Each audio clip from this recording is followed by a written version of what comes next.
What the heck is going on, guys? I just wanted to make a video real quick on this Creature Creator program from CodeBullet. He has a good explanation of it in his video. I'll just link it in the description. But basically, you get to build a physics rig of objects, and it hooks up whatever you built to a neural network and evolves it to run to the right. So whatever you build, it can train it how to walk. And I came up with a funny gimmick for mine. I'm going to show the highlights real quick here. You can see I just made this snake, and he's got that ball, and if that little ball guy touches the ground, then the creature dies. So the creatures get rewarded for protecting that ball, and for surviving as long as possible, and for running to the right. And we got the motivator chasing them from the left there, the giant death laser. Because CodeBullet, he's a real funny guy. Yeah.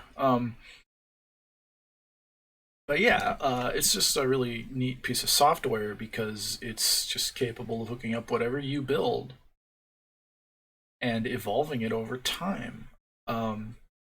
It reminds me of the 3D VCE, the 3D Virtual Creature Evolution program from a while back, which honestly deserves its own video.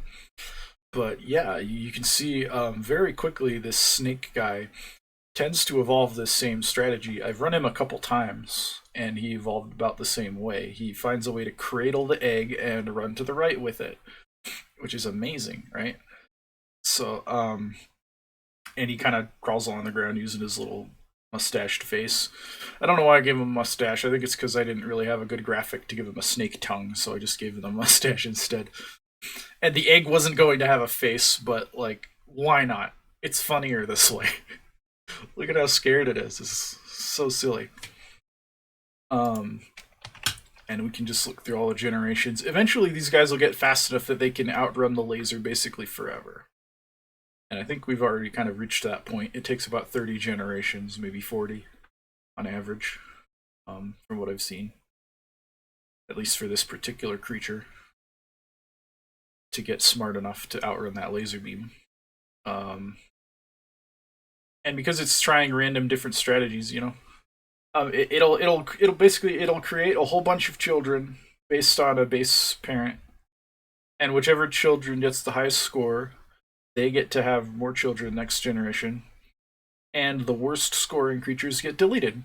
So it gets incrementally better at whatever objective you set for it. And eventually we reach a point to where it moves really efficiently, and it just basically works out kinks and inefficiencies in its walk. It just gets better and better at this. And I like the idea that you can make parts of the creature unable to touch the ground. You can make separate pieces that have to move together somehow. You can do a lot of really fun stuff. And I'm definitely going to keep messing around with this. I love the crazy things that tend to come out of these evolution simulators. And yeah, we can look at how the creature was put together real quick. You can see I can place shapes and connect them with joints and set limits on how far those joints can turn. And I can drag him around and see how he moves before I run the evolution simulation. My only real gripe with this program, it's a pretty big gripe, is that you can't save the simulation data when you evolve a creature. There's no way to save creatures. It's a real shame, but it's a lot of fun anyways, and so I'm going to be saving recordings of my favorite creatures and uploading them. Stuff is great. I love it. And anyways, see y'all next time.